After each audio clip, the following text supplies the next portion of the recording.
আসসালামু আলাইকুম, ফারনাজ ব্লগে সবাইকে স্বাগতম। কাছে এবং দূরে, দেশে এবং দেশের বাইরে যে যেখান থেকে আমার ভিডিওটি দেখছেন, আশা করি সবাই ভালো আছেন। আমিও আলহামদুলিল্লাহ ভালো আছি। অসম্ভব মজার এঁচোড় রেসিপি নিয়ে আজকে হাজির হয়ে গেলাম। এঁচোড় যে এতটা মজা হয় আমি আগে কিন্তু জানতাম না।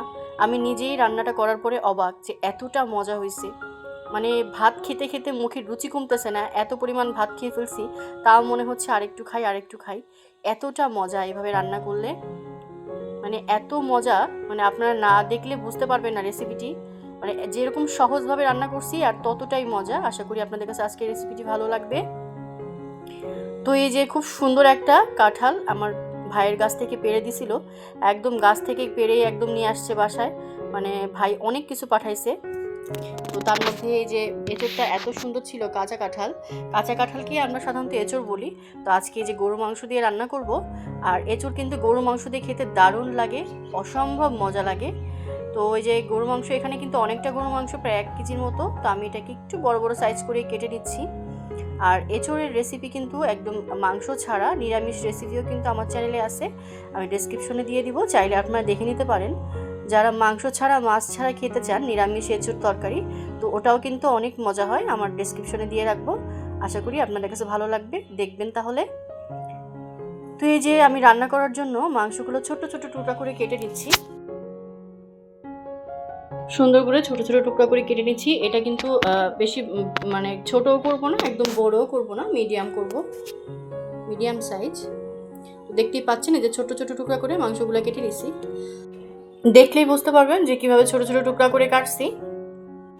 তো রান্না করার জন্য অনেকটা পেঁয়াজ লাগবে, তো আমি এখানে বড় সাইজের অনেকগুলো পেঁয়াজ নিয়ে নিছি। তো এগুলো এখন একে একে কেটে নিব।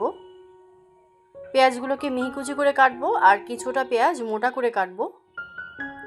তো যেগুলো মোটা করে কাটবো সেগুলো আমি বাটা দিব আর মাখানোর সময় দিব। তো এই জন্য কিছুটা পেঁয়াজ আমি মোটা করে কাটতেছি, আর কিছুটা একদম মিহি কুচি করে কাটতেছি। তো একে একে আমি পেঁয়াজগুলোকে কেটে নিচ্ছি। কাঁঠালের এঁচোড়টা অনেক রকম করেই রান্না করা যায়, আর এঁচোড়টা কিন্তু অনেক সুস্বাদু একটা জিনিস। মানে এটা যেভাবেই রান্না করা হয় সেভাবেই কিন্তু মজা লাগে। আর এভাবে গরুর মাংস দিয়ে রান্না করলে তো মুখ ফেরানো যায় না, এতটা মজা হয়, দারুণ মজা হয় এভাবে রান্না করলে। তো একে একে কিন্তু আমি মোটা করে চিকন করে এক করে কেটে কেটে আমি এক সাইড করে রাখতেছি। তো সবগুলো একে একে কেটে নিচ্ছি। তো দেখতেই পাচ্ছেন আমার কিন্তু অনেকটা পেঁয়াজ, এই যে এখানে প্রায় 3 কাপের মতো পেঁয়াজ আছে, সব কাটা হয়ে গেছে। আমি আজকে যেখানে কিছুটা মশলা নিয়ে নিছি, তো এগুলো কিন্তু আজকে বেটে রান্না করব। তো এখানে এই যে জিরা আছে, আদা আছে, আর রসুন আছে অনেকটা, আর এই যে পেঁয়াজও নিয়ে নিছি। তো এগুলো এক সাইডে রেখে আমি এখন এঁচোড়টা কেটে নিব। তো এঁচোড় কিন্তু অনেকে রান্না করতে চায় না, এত সুস্বাদু একটা জিনিস, কিন্তু যে কাটার ভয়তে রান্না করতে চায় না। এটা কিন্তু কাটা একদমই সহজ, যদি নিয়ম জানা যায় তো কাটা কিন্তু একদম কঠিন না। তো আমি কিন্তু 2 হাতেই তেল মেখে নিছি, সয়াবিন তেল, সরিষার তেল, যে কোনো তেল মাখা যায়। আর বটিতেও কিন্তু আমি বেশ করে তেল মেখে নিছি। আর যতবার আমি এঁচোড় কাটবো ততবারই কিন্তু আমি হাতে আর বটিতে তেল মেখে নিব।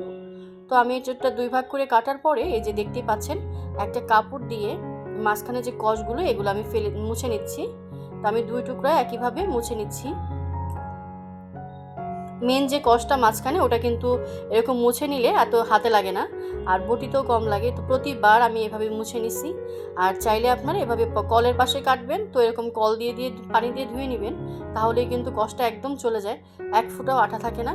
তো প্রত্যেকবার টুকরা করার পরও কিন্তু চাইলে এরকম পানি দিয়ে আপনারা ধুয়ে নিতে পারেন। তো 2 রকম নিয়মে কিন্তু আপনাদের দেখালাম। তো আমি একে একে এই যে আগে সব টুকরা করে নিচ্ছি। একটা এঁচোড় এই যে 4 টুকরা করে নিছি, তো 4 টুকরা করেই কিন্তু আমি এই যে পানি দিয়ে ধুয়ে নিছি। এতে কিন্তু এখন একদম আঠা নেই।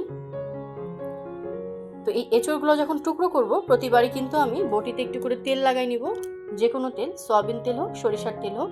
আর আমি হাতেও কিন্তু তেল মেখে নিছি যাতে হাতে না লাগে। দেখতেই পাচ্ছেন আমি যে কাঁঠাল কাটতেছি আমার হাতে কিন্তু এক ফোঁটাও আঠা নেই। আর কাঁঠালের কিন্তু প্রচুর আঠা, এই যে কাঁচা কাঁঠাল যেটা, এটা প্রচুর আঠা থাকে, কিন্তু এরকম তেল মেখে নিলে এক ফোঁটাও আঠা থাকে না। আর একদম অল্প সময়, আমার মাত্র 5 মিনিটেই কিন্তু কাটা হয়ে গেছে। বটিটা যদি ধার থাকে তো একদম 5 মিনিটেই হয়ে যায়, একদম অল্প সময়। দেখতেই পাচ্ছেন। তো মাঝখানের যে অংশটা এটা কিন্তু আমি যে ফেলে দিছি, খোসাটা ফেলে মাঝখানের অংশটাকে ফেলে দিছি। তো এই যেভাবে টুকরা করে নিব, ছোট ছোট টুকরা। তো একে একে সবগুলোই কিন্তু আমি একই নিয়মে কেটে নিছি, একদমই কম সময় লাগে। আর এঁচড় কীভাবে সহজ নিয়মে কাটতে হয় এর পুরো রেসিপিটাই কিন্তু আমার আরেকটা ভিডিওতে দেওয়া আছে, চাইলে আপনারা দেখে নিতে পারেন। তো এই যে আমি এখন এটাকে সুন্দর করে ধুয়ে নিচ্ছি, কয়েকবার পানি পাল্টে কিন্তু কষগুলোকে খুব ভালোভাবে ধুয়ে নিতে হবে, কারণ কাঁচা কাঁঠালে কিন্তু একটু কষ থাকে। তো এই যে কয়েকবার পানি পাল্টায় সুন্দর করে করে আমি ধুয়ে নিছি। আর দেখতেই পাচ্ছেন আমি কীভাবে ধুয়ে নিছি। আর বিচি যে অংশটা থাকে, মোটা অংশটা, বেশি একটা খোসা থাকে, তো ওটা কিন্তু যেহেতু এটা কচি কাঁঠাল, তো এই জন্য আমি আর ফেলিনি, একটু বতি হলে আলাদা করে ফেলে নেবেন। তো এবার আমি অনেকটা পানি দিয়ে দিচ্ছি, আর তার মধ্যে একটু হলুদ দিয়ে দিলাম 1 চা চামচ পরিমাণ। তো তার মধ্যে আমি এখন এঁচড়গুলো দিয়ে একটু ভাপ দিয়ে নিব। পানিটা এমনভাবে দিতে হবে যেন কাঁঠালগুলো সবগুলো একদম পানিতে ডুবে থাকে, তো এমন পরিমাণ পানি দিতে হবে। সামান্য পরিমাণ লবণে দিতে পারেন, তো আমি আর লবণ দিইনি, আমি জাস্ট হলুদ দিয়ে ভাপ দিয়ে নিচ্ছি। তো আমি এটাকে ভাপ দিতে দিয়ে আমি এবার যে বাটা মশলাগুলো বাটবো, তো এগুলো আমি এখন বেটে নিব। এগুলো একটু হাফ সেদ্ধ করে নিব, 70% সেদ্ধ না হওয়া পর্যন্ত ওটাকে জাল করব। আর এদিকে আমি যে আদা রসুন জিরা নিয়ে নিছি, আমার এখানে এঁচড়ের পরিমাণ অনুযায়ী এখানে আমার প্রায় 1.5 টেবিল চামচের মতো জিরা বাটা লাগবে। তো সেই পরিমাণ এখানে আমি 1 টেবিল চামচ জিরা নিয়ে নিছি, এটা বাটলে একটু বেড়ে যাবে, 1.5 টেবিল চামচ পরিমাণ হবে। আর এখানে আমি রসুন নিয়ে নিছি প্রায় 2 টেবিল চামচের মতো, আদা, তো আদাটাও বেটে নিচ্ছি, এটা বাটার পরে কিন্তু ওই পরিমাণই হবে, তো সেই পরিমাণই নিছি। আর রসুনটাও সেম, এখানে বড় সাইজের একটা রসুন নিছি, রসুনটা অনেক বড় ছিল যেন বাটার পরে প্রায় 2 টেবিল চামচ পরিমাণ হয়, তো আমি সেই পরিমাণ নিয়ে নিছি। এঁচড়ে কিন্তু সবসময় একটু মশলা বেশিই লাগে, আর এঁচড়ে একটু মশলা বেশি দিয়ে একটু ঝাল ঝাল করে রান্না করলে কিন্তু খেতে খুব মজা লাগে। তো আমি এদিকে মশলা বাটতে বাটতে কিন্তু আমার এঁচড়টা প্রায় সেদ্ধ হয়ে গেছে, আর এদিকে আমার মশলাটাও কিন্তু প্রায় বাটা হয়ে গেছে। তো সবগুলো আমি একসাথে বেটে নিচ্ছি। আসলে টাটকা বাটা মশলার স্বাদই আলাদা, যে কোনো তরকারিতে এরকম বেটে রান্না করলে কিন্তু অসম্ভব মজা লাগে, মশলা দারুণ মজা লাগে। তো এই যে আমার সবগুলো মশলা কিন্তু বাটা হয়ে গেছে, অনেকখানি মশলা হয়েছে সব মিলায়ে। তো আমি এবার এই মশলাটা তুলে এখানে প্রায় হাফ কাপের মতো পেঁয়াজ আমি ভেজে নিব, এতে একটু কাঁচা বাটা পেঁয়াজও দিব, খেতে ভালো লাগে। তা মশলাটাও উঠে যাবে, বাটাটাও পরিষ্কার হয়ে যাবে, এক কাজে দুই কাজ। তো আমি এবার যে পেঁয়াজটাও বেটে উঠাই নিলাম।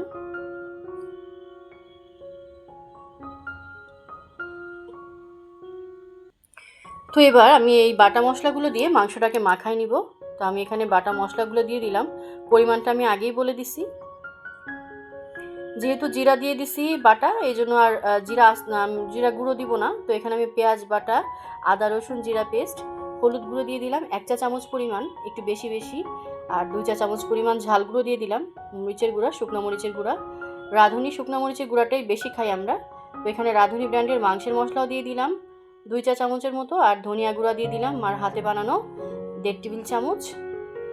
আর এখানে 8-10টার মতো এলাচ, 5-7 টুকরা দারচিনি, আর 8-10টা গোলমরিচ দিয়ে দিলাম, আর স্বাদ মতো লবণ। তো এইগুলো দিয়ে, আর এই যে সরিষার তেল আর সয়াবিন তেল, 2 রকম তেলই ইউজ করছি, প্রায় 1.5 কাপের মতো আছে। এখানে হাফ কাপ পরিমাণ আমি দিছি সয়াবিন তেল, আর 1 কাপের একটু কম কম দিছি সরিষার তেল। তো সব কিছু দিয়ে এবার আমি সুন্দরভাবে মাখায় নিচ্ছি। যেহেতু এঁচড়ের পরিমাণটা অনেক বেশি, এখানে পুরো একটা এঁচড়ে আমি রান্না করব, তো সেই হিসাবে আমি কিন্তু পরবর্তীতে তেল দিব না, তো একবারেই কিন্তু সব দিয়ে দিছি। এই যে মাংসটা এটা রান্না করব, এটা দিয়েই কিন্তু এঁচড়টা আমি রান্না করব, এতে আর এক্সট্রা আর কোনো মশলাও দিব না, আর কোনো তেলও দিব না। তো সেই পরিমাণ এখানে বেশি পরিমাণ সব দিয়ে দিলাম, যতটুকু দরকার লাগে। আর এখানে প্রায় হাফ কাপের একটু বেশি পেঁয়াজ একটু মোটা করে কাটা, তো সেগুলোও দিয়ে দিলাম। তো দিয়ে এই যে এখন এটাকে বসায় দিব। তো আমার একটু তাড়াতাড়ি রান্না করার জন্য, একটু ঝটপট করার জন্য আমি প্রেসার কুকারে সেদ্ধ করে নিচ্ছি। 2-3টা বাঁশি দিয়ে জাস্ট আমি সেদ্ধ করে নিছি মাংসটা। সেদ্ধ করে দেখতেই পাচ্ছেন আমি বড় কড়াইতে দিয়ে দিছি। যেহেতু এঁচড়ের পরিমাণটা অনেক বেশি, তো এই জন্য আমি বড় একটা কড়াইতে দিয়ে দিলাম মাংসটা। আর মাংসটা দেখতেই পাচ্ছেন কতটা সুন্দর হয়েছে, আর এত মজা, এত সুন্দর একটা ঘ্রাণ বের হয়েছিল মাংসে, অসম্ভব মজা, বাটা মশলার ঘ্রাণ। তো বড় সাইজে 2টা তেজপাতাও দিয়ে দিছিলাম, স্কিপ হয়ে গেছে। চাইলে আপনারা গরম মশলাটা বেটেও দিতে পারেন, তো আমি আস্তই দিছি, এই জন্য আর বেটে দিইনি। তো এখন এটাকে সুন্দরভাবে কষানো হয়ে গেলে এর মধ্যে আমি এখন এঁচড়গুলো দিয়ে দিব। দেখতেই পাচ্ছেন আর মাংসটা কিন্তু খুব সুন্দর মতো সেদ্ধ হয়ে গেছে। তো মাংসটা যখন খুব সুন্দর মতো রান্না হয়ে যাবে, তো এই পর্যায়ে কিন্তু আমি এঁচড়গুলো অ্যাড করে দিব। এতে কিন্তু এক্সট্রা আর কোনো পানি দিব না, আমি এই ঝোলটা যে আছে এটা দিয়েই কিন্তু আমি এঁচড়টা কষায় নিব, এক্সট্রা আর কোনো পানি ইউজ করব না। তো একে একে আমি সবগুলো দিয়ে দিলাম, দিয়ে এখন নেড়ে চেড়ে খুব সুন্দরভাবে কষায় নিব এটাকে। যেহেতু অলরেডি সেদ্ধ করা, তো এর জন্য এটা খুব বেশি কিন্তু কষানোর প্রয়োজন হবে না, তো কিছুক্ষণ কষা নিলে হবে। আর মাংসটা খুব সুন্দরভাবে কষানোই আছে, কালারটা তো জাস্ট অসাধারণ হয়েছে। তো এইভাবে এখন এটাকে সুন্দরভাবে কষায় নিব সব কিছু দিয়ে। মাংসের পরিবর্তে যদি আপনারা শুধু নিরামিষ রান্না করতে চান, কিংবা মাছ কিংবা চিংড়ি মাছ দিয়ে অন্য কিছুতে রান্না করতে চান, তো এই সেম পদ্ধতিতে রান্না করবেন, পদ্ধতিটা কিন্তু একই থাকবে। চাইলে অন্যভাবেও রান্না করতে পারেন, মজা কিন্তু লাগবে অনেক। তো আমি কিন্তু এখানে 1/2 কাপ পরিমাণ পানি দিয়ে দিয়েছিলাম, জাস্ট খালি হালকা অল্প পরিমাণ ঝোল, খুব বেশি ঝোল দিইনি, এটা একটু মাখা মাখা হবে। তো এই যে সুন্দর মতো কষানো হয়ে গেছে, আর ঝোল দিয়ে আমি এখন এটাকে ঢেকে দিব, দেখতেই পাচ্ছেন। তো এঁচোড়টা কিন্তু এরকম ঢেকে কিছুক্ষণ রান্না করব, আর এদিকে একটা ফোড়ন দিব, সেজন্য ফোড়নটা রেডি করছি। তো এখানে 1/2 চামচেরও কম সামান্য পরিমাণ একটু শাহি জিরা নিয়ে নিছি, আর তার মধ্যে আমি দিয়ে দিব পেঁয়াজ কুচি, যেগুলো আমি রাখছিলাম বেরেস্তা করার জন্য। এই পেঁয়াজ কুচিগুলো দিয়ে দিলাম। এই শাহি জিরাটা দিয়ে দিলে খুব দারুণ একটা শাহি শাহি ফ্লেভার আসে, আর বেরেস্তাটা খুব সুন্দর একটা ঘ্রাণ হয়। আর এভাবে ফোড়ন দিলেও কিন্তু খেতে খুবই মজা লাগে, আপনারা একবার ট্রাই করে দেখেন। তো দেখতেই পাচ্ছেন খুব সুন্দর মতো বাদামি করে ভাজা হয়ে গেছে আমার। তো আমার মাংসটাও কিন্তু এঁচোড়টাও কিন্তু এদিকে অনেকটা রান্না হয়ে গেছে, একদম প্রায় শেষের দিকে। তো আমি এই পর্যায়ে ফোড়নটা দিয়ে দিব। এঁচোড়টা কিন্তু সবসময় এরকম এরকম গা মাখা মজা লাগে, এটা খুব বেশি ঝোল মজা লাগে না, তো এরকম মাখো মাখোই হবে। আমি ফোড়নটা দিয়ে এখন সুন্দরভাবে মিশিয়ে নিচ্ছি। এই ফোড়নটা দিলে এঁচোড়ের স্বাদটা কিন্তু দ্বিগুণ হয়ে যায়, আপনারা দেওয়ার চেষ্টা করবেন। এত সুন্দর ঘ্রাণ বের হয়েছিল, আর এঁচোড়টা যে এতটা মজা হয়েছিল আমি খাওয়ার পরেই রিভিউ দিচ্ছি, অসম্ভব মজা হয়েছিল। আপনারা এভাবে ট্রাই করবেন। আর একবারে লাস্ট পর্যায়ে আমি যেটা ইউজ করব, মার হাতে বানানো গরম মশলা। তা একদম যখন এই যে হয়ে আসছে, ঠিক নামানোর 2-3 মিনিট আগে একটু গরম মশলা দিয়ে দিলাম। এখানে সামান্য পরিমাণ 1/2 চামচের একটু বেশি, একটু পরিমাণ মতো দিয়ে দিলাম উপর দিয়ে ছিটায়। এটা দিলে কিন্তু খুবই সুন্দর ঘ্রাণ হয়, আর স্বাদটা দ্বিগুণ হয়ে যায়।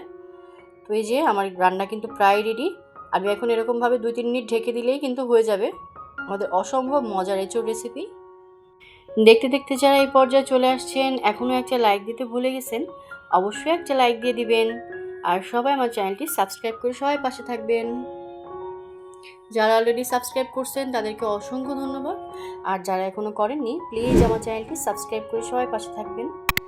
তো আমার এঁচোড় রান্নাটা কিন্তু হয়ে গেছে, অসম্ভব মজার লোভনীয় এঁচোড় রেসিপি। তো আজকের রেসিপিটি কেমন লাগলো সবাই কিন্তু কমেন্ট করে জানাবেন। তো আমি একটা বাটিতে বেড়ে দিচ্ছি, দেখতে পাচ্ছেন কতটা সুন্দর হয়েছে। আমি বাটিতে বেড়ে দেখাচ্ছি কতটা লোভনীয় হয়েছে। এঁচোড়গুলো কিন্তু একদম সুন্দর মতো গলে গেছে, সিদ্ধ হয়ে গেছে, আর এত মজা, মানে মশলাগুলো ভিতরে ঢুকে অসম্ভব মজা লাগে এভাবে। তো দেখতেই পাচ্ছেন কতটা লোভনীয় হয়েছে। তো এই মজার রেসিপিটি বাসায় একবার হলেও আপনারা ট্রাই করবেন, অসম্ভব মজা লাগে, দারুণ মজা লাগে খেতে। এই রেসিপিটা হলে তো মানে ভাত খাওয়া শেষ হয়ে গেলেও মুখের রুচি ফিরবে না, মানে খেতেই মন চাবে, এতটা মজা লাগে। এরকম সুন্দর সুন্দর নতুন রেসিপি পেতে আমার চ্যানেলটি সাবস্ক্রাইব করে পাশে থাকা বেল বাটনটা প্রেস করে দিতে পারেন, যেন নতুন কোনো ভিডিও ছাড়ার সঙ্গে সঙ্গে পৌঁছে যায় সবার আগে আপনার কাছে। তো আজকের মতো এখানেই বিদায় নিচ্ছি, পরবর্তী রেসিপি দেখার আমন্ত্রণ জানিয়ে সবাইকে আল্লাহ হাফেজ, আসসালামু আলাইকুম।